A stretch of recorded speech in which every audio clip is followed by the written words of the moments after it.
Donc, bonjour tout le monde. Bonjour tout le monde. Bonjour, monsieur. صباح الخير. Bonjour. Bonjour. Bonjour. Bonjour. Donc, je suis désolé pour ces 6 minutes de retard. J'espère que vous allez bien. Je vous souhaite la bienvenue à la faculté de médecine de Sfax. Donc, après avoir vu avec mon ami Dr Hamza les différents compartiments liquidiens de l'organisme, on va enchaîner avec le deuxième chapitre de la biophysique du milieu intérieur, à savoir la diffusion. Donc, on sait tous que dans les différents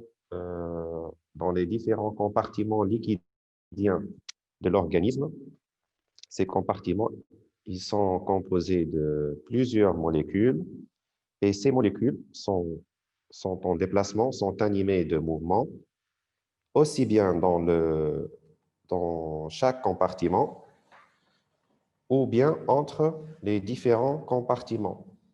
C'est-à-dire qu'il y a un mouvement de ces molécules dans le même compartiment, dans la même solution, mais aussi il y a des mouvements et des échanges, c'est le terme qu'on doit utiliser, des échanges de ces molécules entre les différents compartiments.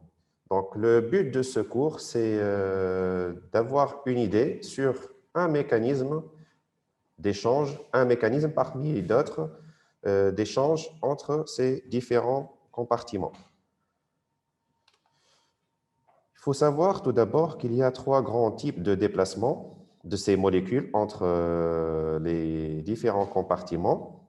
Le premier type de déplacement, c'est lorsque on a une molécule qui va se déplacer d'un point de départ jusqu'à un point d'arrivée. Eh bien, qu'est-ce qu'elle va faire, cette molécule, pour qu'elle puisse arriver au point d'arrivée? En fait, on va lui imposer indirectement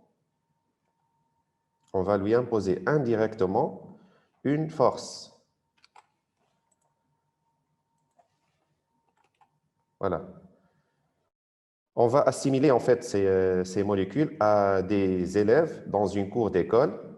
On va mettre de la musique au point d'arrivée. Eh bien, qu'est-ce qui va se passer? Ces différents élèves vont se diriger spontanément, inconsciemment, vers le point d'arrivée. Ce type de déplacement, on va l'appeler la migration. Il est caractérisé par l'existence d'une force appliquée sur la molécule. Cette force, elle a une direction et un sens parfaitement définis, mais la molécule, c'est elle qui puise dans son énergie interne l'énergie nécessaire pour se déplacer. D'accord? Exemple de migration, c'est la migration électrique par la présence d'une différence de potentiel ou bien la migration de pesanteur. D'accord? Le deuxième type, kiff, on a des élèves dans une cour d'école, dans un point de départ, on veut qu'ils arrivent au point d'arrivée. Eh bien, qu'est-ce qu'on va faire? On va les éjecter à travers une force.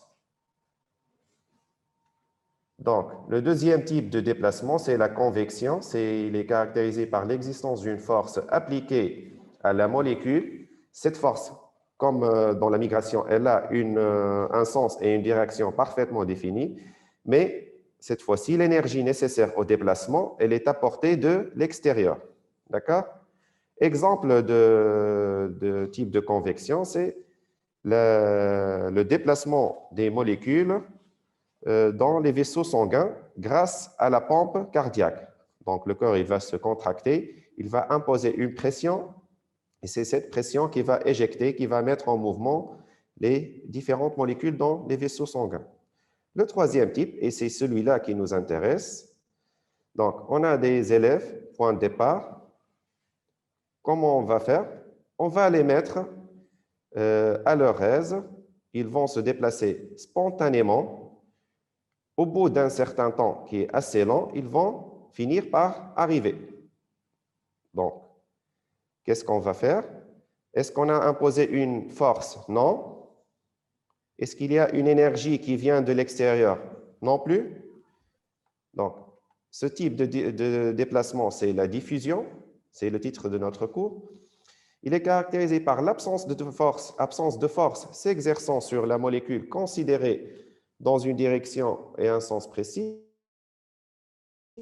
Et le déplacement, il est en rapport avec quoi? Avec l'agitation thermique de ces molécules. L'agitation thermique, ou bien on dit un mouvement brownien, c'est un mouvement désordonné. C'est M. Brown qui a le premier qui a décrit ce mouvement-là. Donc, ces molécules sont animées de mouvement. Comme les élèves dans une cour d'école, ils ne sont pas statiques, ils sont dynamiques, ils sont animés de mouvement, ils vont faire des mouvements de va-et-vient, ils vont se déplacer. Et après un certain temps qui est assez lent, ils vont finir par sortir par la porte de sortie. D'accord? Donc, ce mouvement-là, il va se poursuivre pendant un temps qui est assez lent, mais il n'est pas infini, il a une durée finie jusqu'à l'obtention d'un équilibre. C'est-à-dire, on aura la même concentration ou bien le même nombre de molécules dans les deux points de départ et d'arrivée. D'accord? Donc, on a dit que la diffusion, elle est en rapport avec l'agitation thermique ou bien le mouvement désordonné des molécules. Donc, elle est d'autant plus importante que la température, elle est élevée. Plus la température, elle est élevée, température du milieu, bien sûr, plus ces molécules, elles seront agitées, elles seront animées d'un mouvement plus important, et par conséquence, la diffusion sera plus importante. Elle est plus importante aussi, d'autant plus importante aussi que la différence de concentration entre le point de départ et le point d'arrivée est grande. Et elle est d'autant plus importante que la viscosité du liquide, elle est faible. La viscosité, c'est en quelque sorte l'écoulement de ce liquide. Plus le liquide il s'écoule facilement, plus la diffusion elle est importante. Quand on a un liquide qui s'écoule difficilement, donc la diffusion, le mouvement de ces molécules il sera plus difficile à faire, donc la diffusion sera moins importante dans ce cas-là.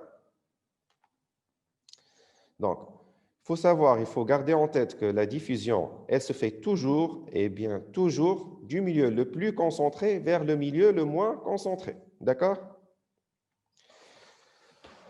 La définition du mot diffusion, il faut retenir cette définition. On peut vous poser cette question dans les examens ou bien dans les différents exercices des séries. La diffusion est le transport de matière, c'est un transport de matière dû à l'agitation thermique, c'est-à-dire au mouvement brownien, au mouvement désordonné des molécules. Elle est responsable du mélange de deux corps différents en contact, qu'ils soient à l'état gazeux, liquide ou solide. Elle est importante en biologie parce qu'elle est responsable en partie du mouvement moléculaire entre les différents compartiments du milieu intérieur. C'est pourquoi on s'intéresse au phénomène physique de diffusion. Bon, comment on va mettre en évidence ce phénomène de diffusion? Il nous faut des expériences. Dans ce premier cas, on va s'intéresser à la diffusion des gaz. On va mettre deux ballonnets, ils sont identiques, ils ont le même volume, même pression. On va mettre dans l'un du H2, dans l'autre du CO2. Ces deux ballonnets, au départ, ils sont en contact avec un robinet qui est fermé. On va ouvrir notre robinet. Qu'est-ce qui va se passer? Il y aura un mélange. Le H2 va se déplacer du ballonnet supérieur vers le ballonnet inférieur. Pour le CO2, c'est l'inverse du ballonnet inférieur vers le ballonnet supérieur. Et à la fin de l'expérience, on aura un mélange dans chaque ballonnet de H2 de CO2 avec les mêmes concentrations. Et pour les gaz, on dit avec les mêmes pressions. Donc, à l'équilibre, la pression partielle d'H2 est la même dans les deux ballons et elle vaut P sur 2. P, c'est la pression initiale du H2 dans le ballonnet supérieur. Donc, la pression à l'équilibre à la fin de l'expérience, elle sera divisée par 2. On appelle pression partielle d'un gaz contenu dans un volume V avec un ou plusieurs autres gaz, la pression qu'il développerait s'il était seul dans le volume V. Donc, pour les gaz, on ne parle pas de concentration, mais plutôt de pression, et de pression, surtout par pression partielle, parce qu'il peut y avoir plusieurs gaz dans un même milieu. D'accord? Maintenant, la diffusion pour les liquides.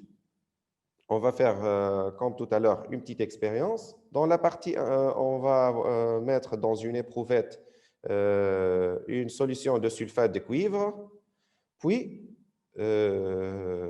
au-dessus de cette solution de sulfate de cuivre, on va verser de l'eau doucement, de telle sorte que la frontière soit nette au début de l'expérience.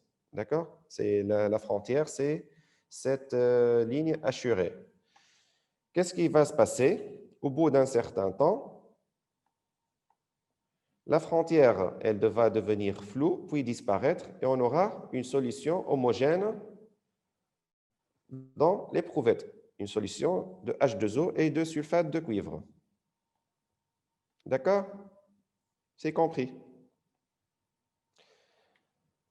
Comme tout phénomène physique, il y a des lois qui,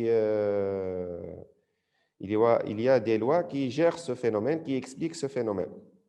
Donc, on va voir ensemble la principale loi. On va voir ensemble la principale loi qui explique ou bien qui gère ce phénomène. C'est la loi de Fick. Monsieur, j'ai une question. Oui. Monsieur, j'ai pas compris la définition de la pression partielle. Donc pour les liquides, pour les solutions liquides, on parle de concentration, n'est-ce pas? Pour les liquides, Oui. pour une solution liquidienne, on parle de concentration. Pour les gaz, le terme équivalent au terme concentration, c'est pression. Et puisqu'il peut y avoir plusieurs gaz dans un seul milieu, on parle de pression partielle pour chaque gaz. C'est l'équivalent de concentration, mais c'est un terme qui est plus spécifique au gaz. D'accord? Lorsque la définition dit que c'est comme si la pression, lorsque ce gaz occupe tout le volume. On appelle pression partielle d'un gaz, je reviens à la diapo numéro 15, la pression partielle d'un gaz contenu dans un volume V, peut être seul ou bien avec d'autres gaz, c'est la pression qu'il développerait s'il était seul dans le volume V. Comme si ce gaz-là, il était seul dans le ballonnet. C'est la pression partielle. Mais il faut juste retenir que le terme pression partielle d'un gaz, c'est équivalent au terme concentration pour les liquides. D'accord? Pour les solutions liquidiennes. C'est un détail, mais on ne va pas s'attarder beaucoup là-dessus. Merci, j'ai compris. Donc, on va entrer maintenant dans le vif du sujet. Hein. Donc, pour tout phénomène physique, il y a des lois qui expliquent ce phénomène-là. Pour la diffusion, on va voir ensemble la première loi de Fick. Donc, on va voir qu'est-ce qu'elle stipule cette loi. Donc, on va commencer par une petite expérience. On a une grande cuve de dimension infinie. On va supposer qu'on a une cuve qui a une longueur infinie, des dimensions infinies, et elle comprend 2 compartiments. Ces 2 compartiments, on va considérer qu'ils seront séparés par une surface S fictive, c'est-à-dire elle n'est pas réelle. Le compartiment 1, celui en gris, il contient une solution de glucose. Le compartiment 2, il contient de l'eau. Donc, c'est le solvant pur. D'accord? Qu'est-ce qui va se passer à votre avis? Eh bien, par diffusion, le glucose, il va quitter le milieu 1 vers le milieu 2. Donc, il va se diriger, le glucose, le soluté, le glucose, il constitue ici le soluté.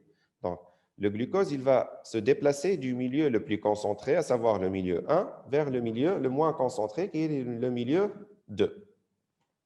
C'est logique. Et ce passage, est-ce qu'il va se poursuivre jusqu'à l'infini? Non. à la fin, qu'est-ce qu'on va obtenir? Un équilibre. C'est-à-dire, il y aura autant de glucose dans le milieu 1 que dans le milieu 2. On va considérer la masse de glucose delta M qui va traverser la surface S d'un point A situé dans le compartiment 1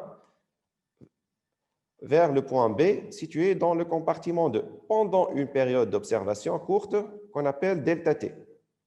Eh bien, cette quantité de glucose, cette masse de glucose delta M, elle sera proportionnelle à la surface S de séparation, c'est-à-dire plus on a une surface S de séparation grande, plus la quantité de glucose qui va passer, elle sera grande, et c'est tout à fait logique.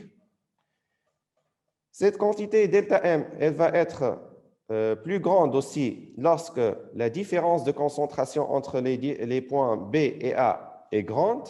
Plus on a de glucose dans le point A, plus on aura une quantité delta M qui va passer à travers la surface S plus grande.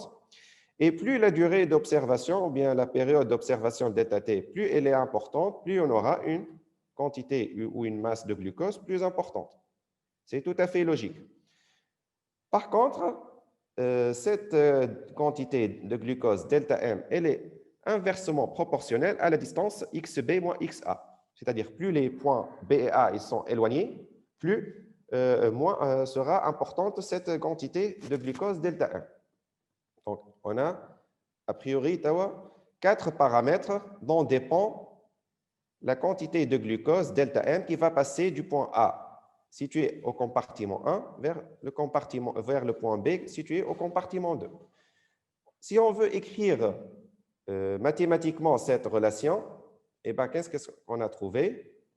Delta M, elle est égale, la quantité de glucose delta M, elle est égale à delta T fois la surface S fois la différence de concentration entre les deux points CB moins CA divisé par la distance XB moins XA. Donc, la quantité delta M, elle est proportionnelle à la surface S, à la période d'observation delta T, à la différence de concentration CB moins CA entre les deux points A et B, et elle est inversement proportionnelle, c'est pourquoi on retrouve ce terme-là dans le dénominateur, à la distance XB moins XA.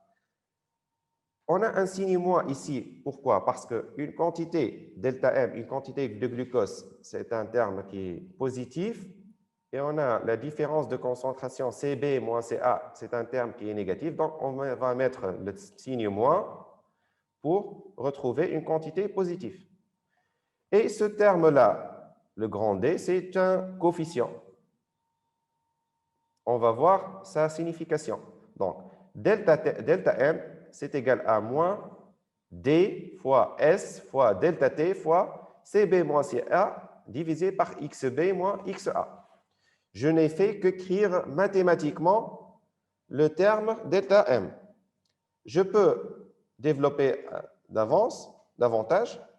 Je vais écrire delta M sur delta T égale moins D fois S fois CB moins CA sur XB moins XA. D'accord? Donc, cette expression que j'ai écrite, c'est la première loi de Fick. C'est simple, ce n'est pas très compliqué. Le terme CB moins CA sur XB moins XA, on va l'appeler le gradient de concentration. D'accord? Ce grand D-là, ce D majuscule, c'est un coefficient de proportionnalité qu'on va appeler coefficient de diffusion.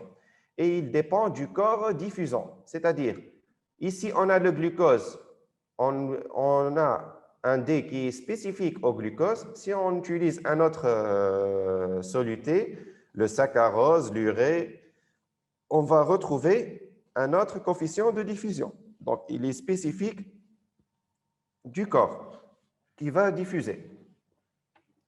Donc, c'est la loi de Fick, la première loi de Fick. D'accord? Vous devez l'apprendre, la connaître par cœur. Maintenant, si je vais, mettre mon expérience marcher, je vais observer petit à petit.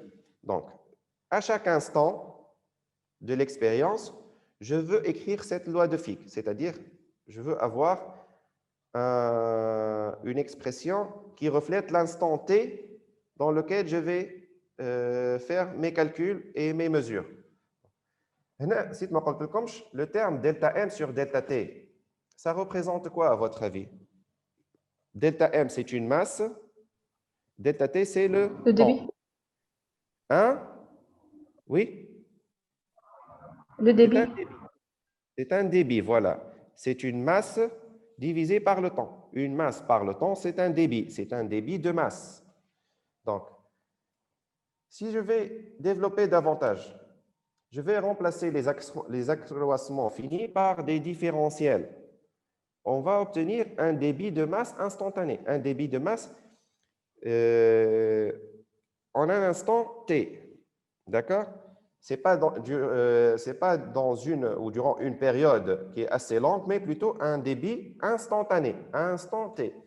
Donc, on va faire des dérivés. On va écrire non pas delta M sur delta T, mais dm, dérivé dm sur dt, égale à moins d fois S. Et le gradient de concentration, comment on va l'écrire? Ce n'est plus CB moins CA sur XB moins XA, mais plutôt DC sur DX. Donc, la dérivée de la concentration par rapport à X. Pour que mon écriture, ou bien ma relation, cette loi de Fick, soit plus juste, vous savez bien que la concentration, elle dépend de deux paramètres ici. La concentration, elle dépend du point X et du temps. Donc, elle a deux variables. La fonction concentration, elle a en fait deux variables, X et T. C'est pourquoi, pour écrire plus juste, il faut utiliser plutôt la dérivée partielle. Donc, quand on a une fonction qui a deux variables, on doit dériver à chaque fois en fonction de chaque variable. Donc, on va écrire plutôt dm sur dt égale à moins d fois s fois la dérivée partielle de c par rapport à x. Et c'est ça la première loi de Fick. dm sur dt, ça représente le débit de masse instantané. dc sur dx, ou bien la dérivée partielle de c par rapport à x, c'est le gradient de concentration. واضح. Le grand D maintenant. C'est un coefficient de proportionnalité. On va l'appeler le coefficient de diffusion. On va Monsieur. voir qu'est-ce que c'est ce coefficient de diffusion. Monsieur, Oui? ميساج تعاود لنا الديريفي بارسيال جديد علينا. Ben, je vais écrire au tableau. J'espère que ça va être clair. Voilà, je vais vous donner un exemple d'une fonction à deux variables.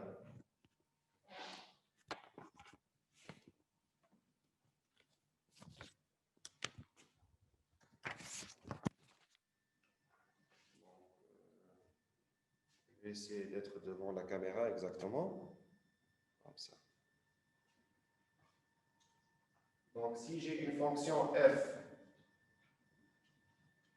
qui va dépendre de deux variables x et y, ma fonction, elle sera x fois exponentielle de y plus x sur y plus x carré fois cosinus de y. واضحة ولا؟ Oui. C'est clair? Vous arrivez à voir le tableau? Oui. Oui, monsieur. D'accord. Donc, f de x, y égale à x fois exponentielle de y plus x sur y plus x carré fois cosinus y. Si on veut dériver cette fonction, qu'est-ce qu'on doit faire? Je dois dériver tout d'abord f par rapport à x. Qu'est-ce que je vais trouver? x fois exponentielle de y, que je vais dériver par rapport à x. La dérivée de x, c'est 1.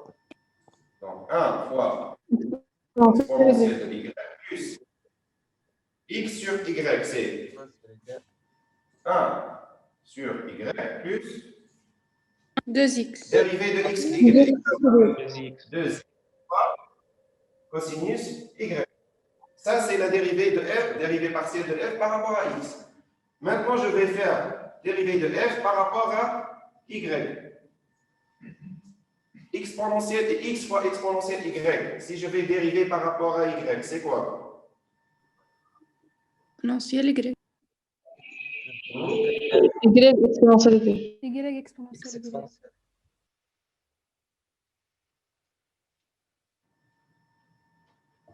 X, Y exponentielle y.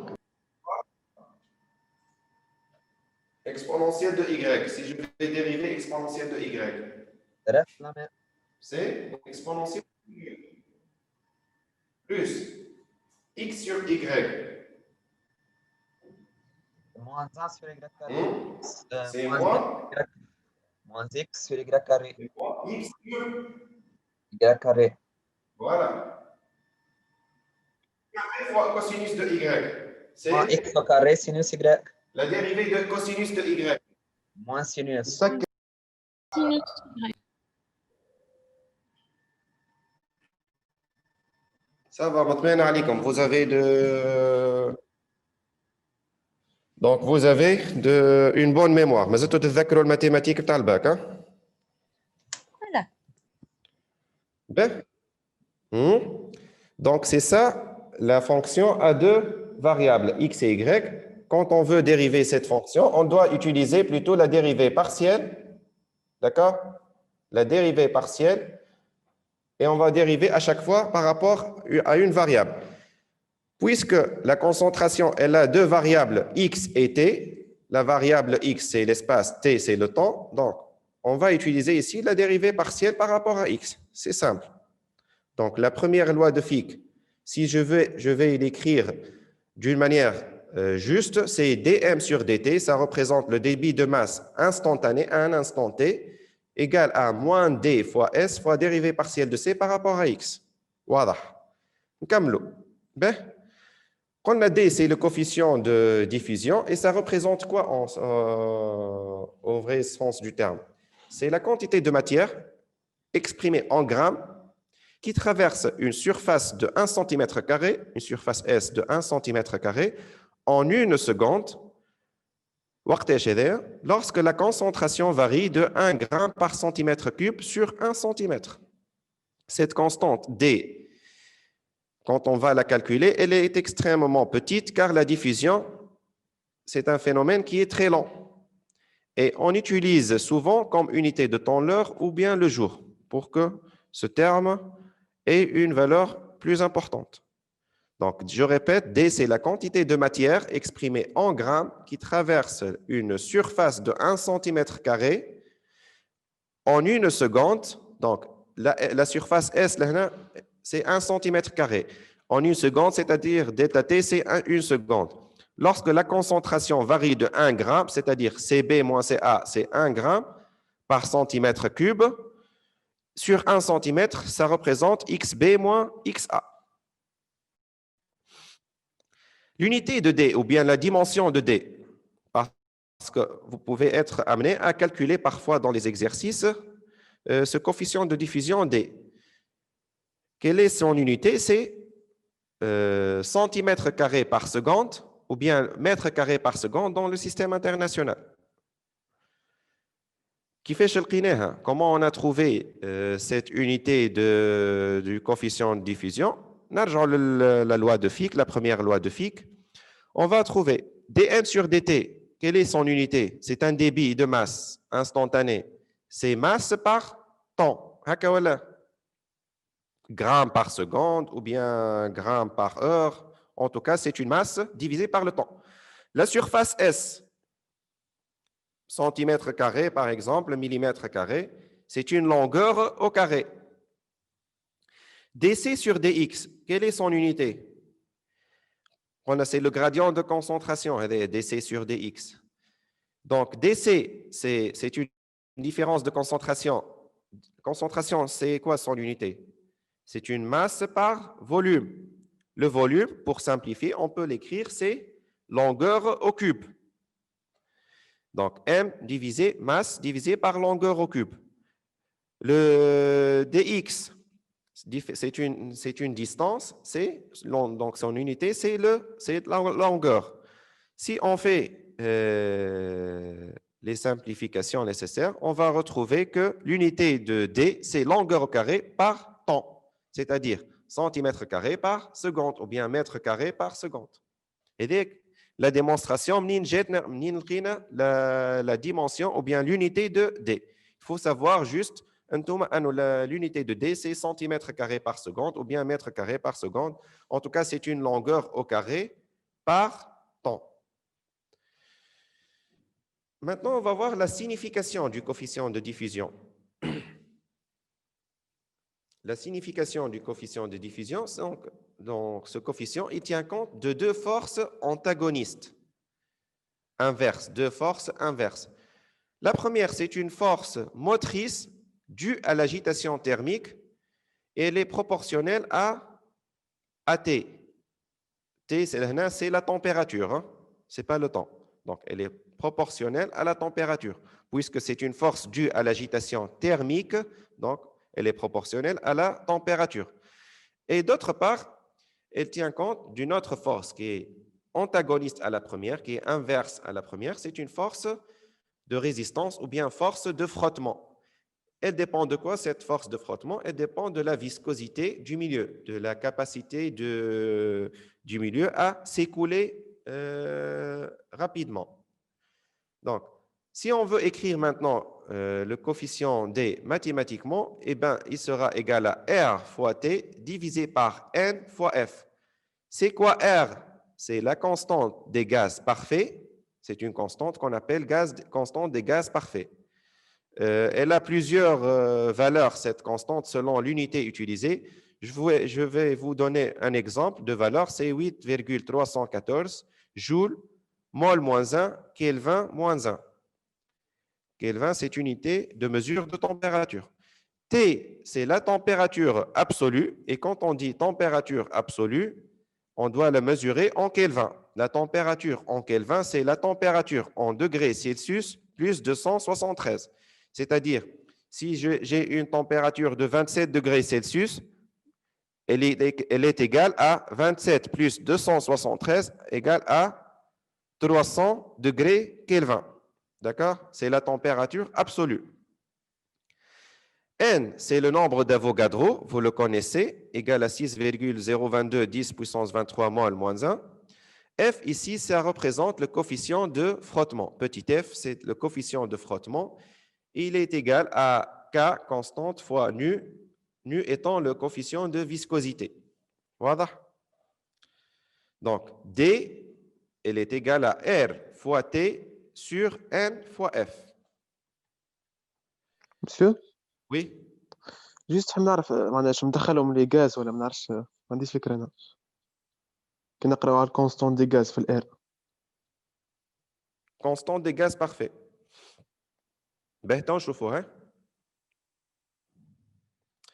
Donc, D'accord. avec la signification du coefficient de diffusion, on peut l'écrire également D égale à K, grand K, fois T sur F. K, c'est la constante de Boltzmann. Elle est égale à R sur N. Donc, la constante des gaz parfaits égale à K, qui est la constante de Boltzmann, fois N, qui est le nombre d'Avogadro. La relation D égale à K fois T sur F, elle est appelée la relation d'Einstein. كيف ماذا بيكم تعرفوها.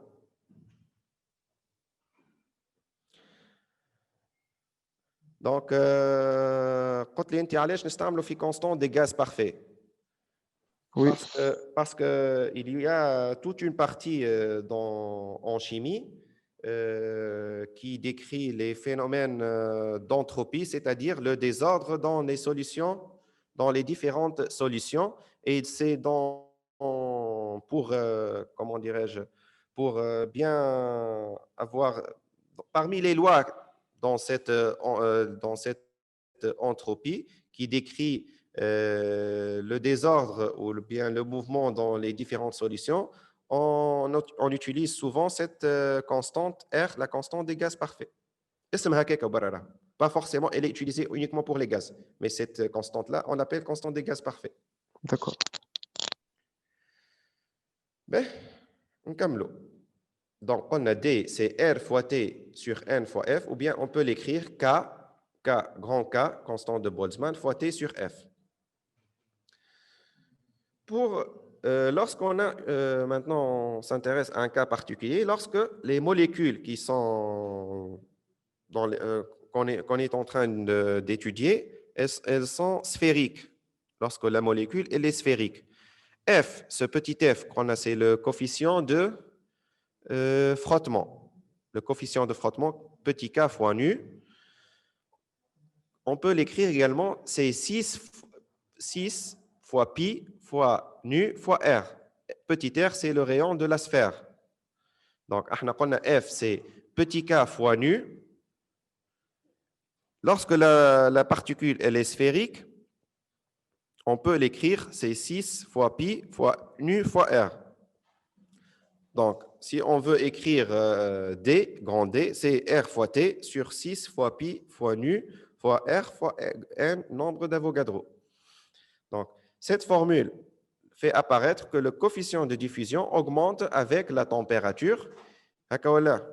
C'est dû à l'agitation thermique, la diffusion. Donc, le coefficient de diffusion, il est proportionnel à la température. Il augmente lorsque la température augmente, mais il est inversement proportionnel à la viscosité du milieu. Il est inversement proportionnel au rayon des molécules ou bien à la racine cubique du volume ou bien la racine cubique de la masse molaire de ces particules. Donc, plus on a une particule qui est volumineuse, plus grande, plus la diffusion elle sera moins importante et plus la molécule elle aura une masse molaire importante, plus la diffusion, moins la diffusion elle sera plutôt plus la diffusion elle sera lente. Donc la diffusion elle est importante. Lorsque la température elle est importante, c'est bien évident, mais elle est plus importante lorsque la particule ou bien la particule sphérique, elle est de petite taille et elle a une masse molaire qui est moins importante. Pour les grosses molécules, ou bien les molécules qui ont une masse molaire importante, la diffusion sera plus lente. Et ça, c'est logique. Qui maintient une petite voiture, elle peut rouler jusqu'à 200 km à l'heure. Lorsqu'on a une grande camionnette, un grand camion, il ne va pas pouvoir rouler à 200 km à l'heure, il sera plus lent. Donc, la diffusion des particules grandes et volumineuses et lourdes, elle sera moins importante. Monsieur Abdel, ma femme t'a chez proportionnel au volume moins entier. La proportionnalité, la formule est grande D, c'est R fois T sur 6 pi nu R fois N. C'est la formule de D. La racine cubique du volume et la racine cubique de la masse molaire.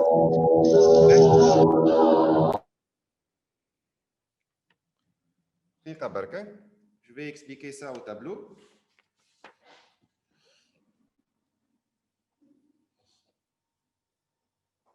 Pour une sphère, le volume c'est quoi? Le volume d'une sphère. 4 tiers. 4 tiers. Pi R au cube. Pi R au cube. R, c'est le rayon de la sphère. Donc, on peut écrire R en fonction de V. C'est de loi sur 4 pi, racine cubique de... En tout cas, elle sera en fonction de racine cubique de V. Voilà, la racine cubique de...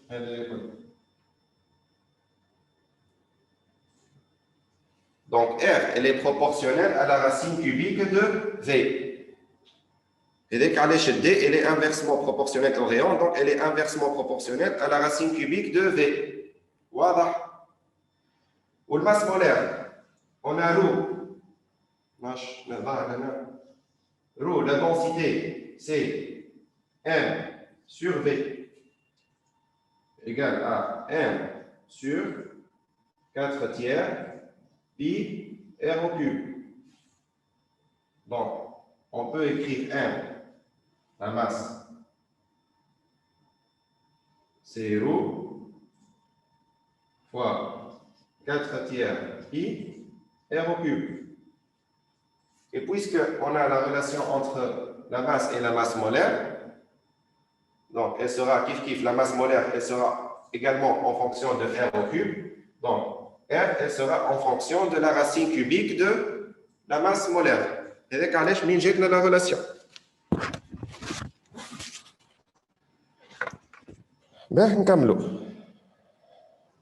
maintenant, on va voir la diffusion à travers une membrane. Dans les expériences, dans les expériences qu'on a vues, on a vu les exemples, diffusion dans une cuve, dans une éprouvette, avec une surface séparant les deux compartiments, mais cette surface, elle était fictive. Maintenant, on va utiliser une membrane.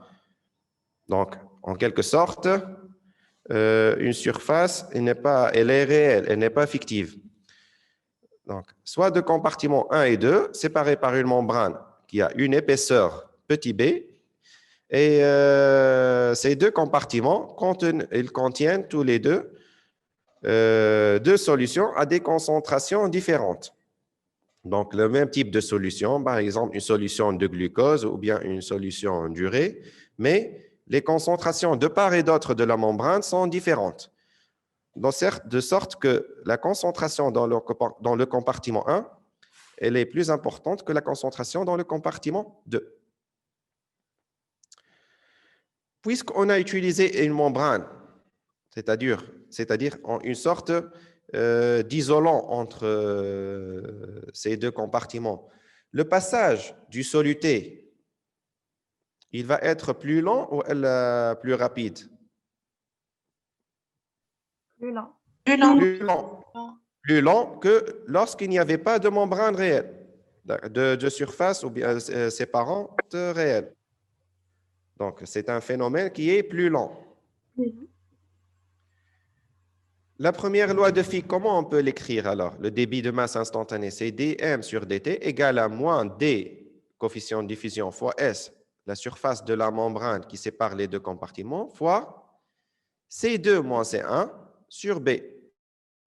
Donc, le gradient de concentration est there. On peut l'écrire, puisque le phénomène il est lent, on peut l'écrire C2 moins C1 sur B. B, c'est l'épaisseur de la membrane.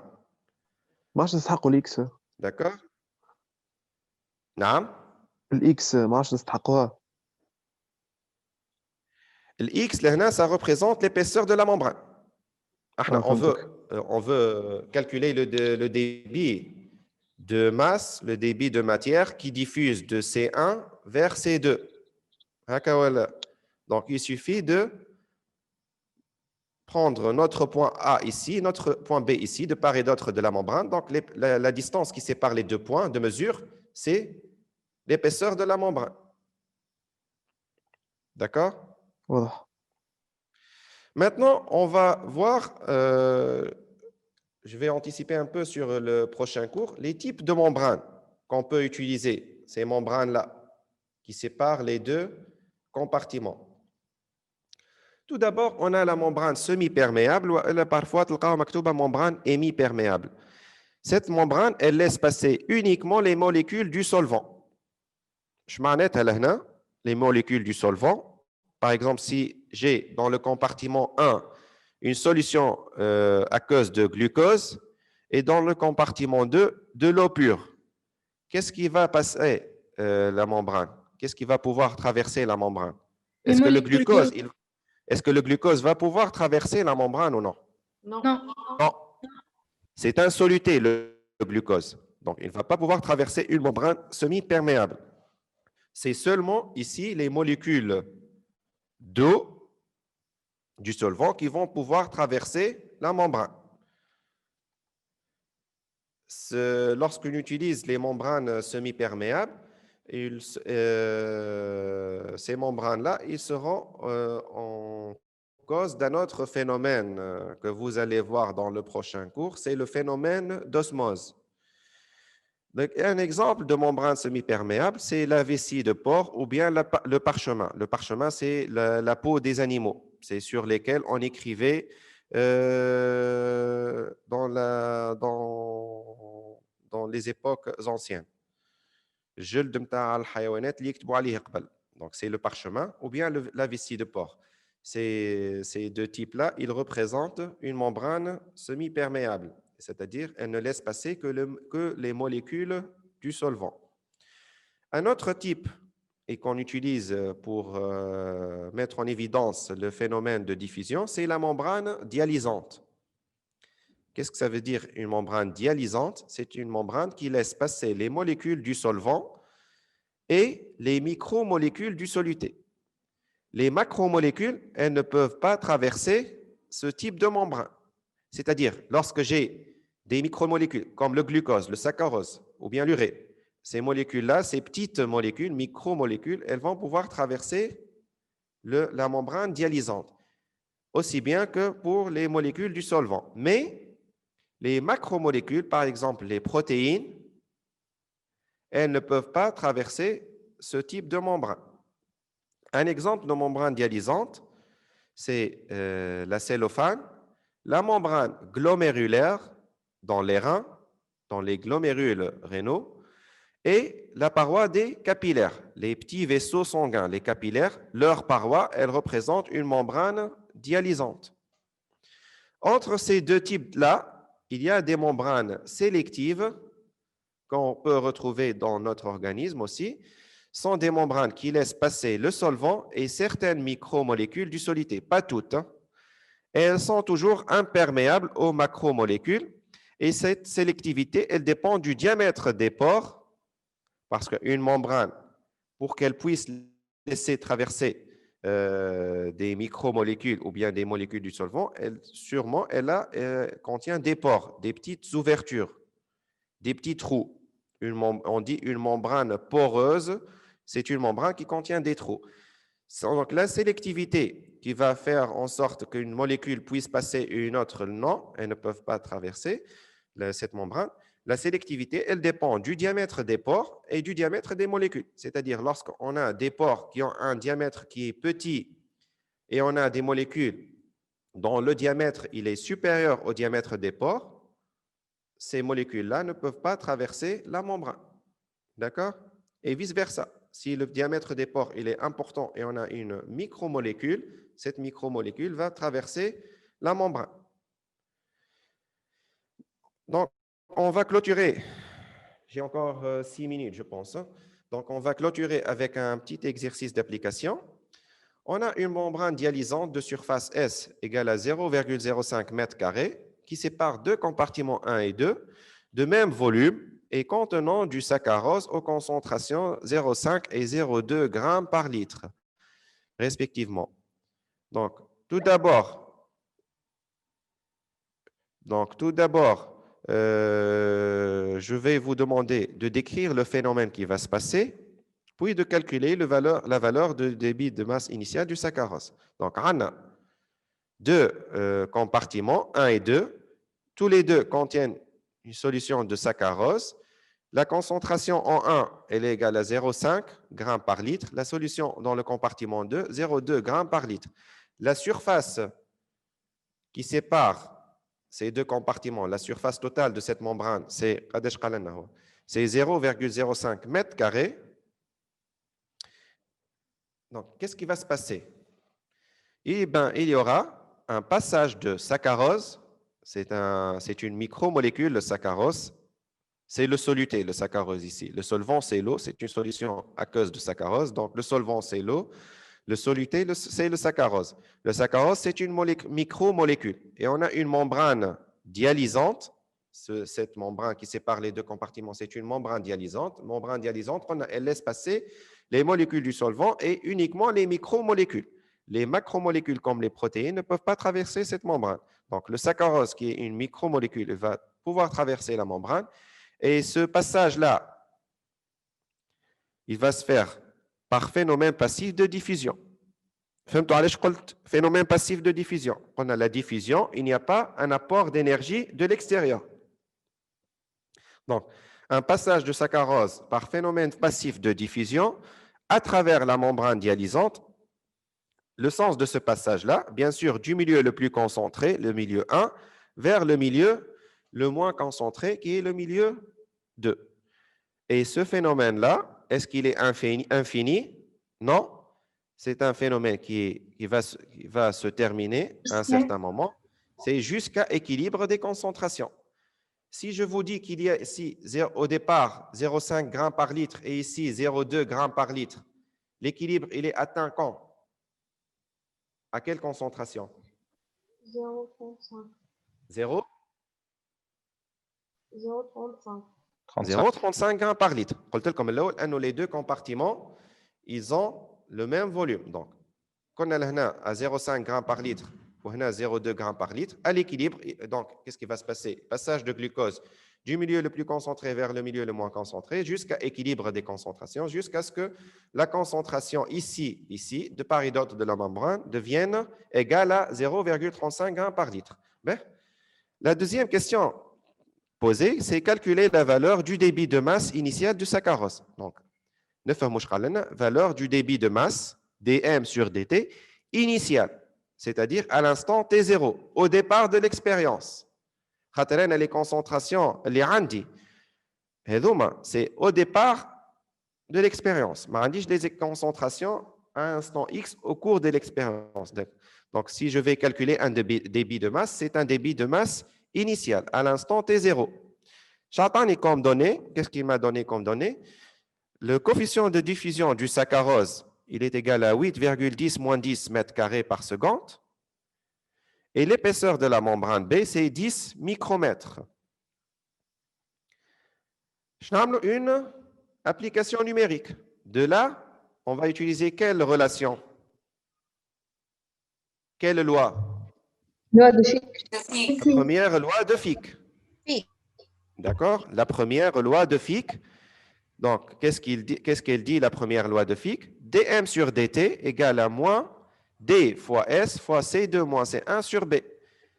d, c'est 8 fois 10 moins 10 mètres carrés par seconde. Donc, là, on doit faire attention aux unités. Hein? Donc, c'est 8 fois 10 moins 10 mètres carrés par seconde. La surface de S, c'est 0,05. Je n'ai l'unité de la surface. Mètre carré. Donc, là, mètre carré par seconde. Ou là, mètre carré. Ou le gradient de concentration, C2 moins C1 sur B, c'est 0,2. Donc, C2 moins C1, c'est 0,2 moins 0,5 grammes par litre. Comment on peut se débarrasser de ce litre-là, le volume? On peut l'écrire sous forme de longueur au carré. On a longueur au carré par seconde. On a longueur au carré, mètre carré par seconde. On a gramme par litre. On a gramme par longueur au cube. On a un mètre cube. Ça représente combien de litres? 1000. Un mètre cube, c'est 1000 mètres, c'est 1000 litres. Donc, c'est 10 puissance 3 litres. Donc, 1 litre, c'est 10 moins 3 mètres cubes. Donc, c'est grammes par litre. 0,2 moins 0,5 grammes par litre, c'est 0,2 moins 0,5 grammes par 10 moins 3, donc ça fait 10 puissance 3. L'épaisseur de la membrane, 10 micromètres, c'est 10 fois 10 moins 6. ثم un signe moins là, juste طلع شوية تحت le trait de division. Donc c'est 10 fois 10 moins 6. Si on fait notre calcul, donc on aura 12 fois 10 moins 3, je n'ai l'unité grammes par seconde. On a là grammes ou là on a mètres carrés par seconde. Donc, on a grammes par seconde. Il y aura simplification des mètres. Donc, le débit de masse, c'est une masse par unité de temps. Donc, c'est grammes par seconde. واضح؟ Même sûr, sûr. Oui. Je sais qu'il y a 10 puissance moins 3 واحدة 0,2 moins 0,5. وهي في الدينوميناتور كانت. Donc, كي تطلع الفوق تولي 10 puissance 3. واضح فهمتك. Ben, donc, c'est fini pour cette première partie. On va continuer notre cours demain matin, Inch'Allah, à 8h30. J'espère que vous allez être au rendez-vous. Et entre-temps, je vous demande de revoir un peu le cours pour que s'il y ait des questions demain matin, je vais répondre à ces questions-là. Donc, Monsieur, je vous souhaite une agréable journée et à très bientôt, Inch'Allah, à demain. monsieur بلي l'épaisseur en mètre نحات بال L'épaisseur, elle est en micromètres. Donc, 10 micromètres. Le micromètre, c'est 10 moins 6. Donc, c'est 10 fois 10 moins 6 mètres. هنا عندنا mètre carré par seconde. هنا عندنا mètre carré. هنا عندنا gramme par mètre cube. وهنا عندنا mètre. Il y aura simplification de tous les mètres. Il ne nous reste que grammes par seconde. monsieur, je te passe le cours en PDF.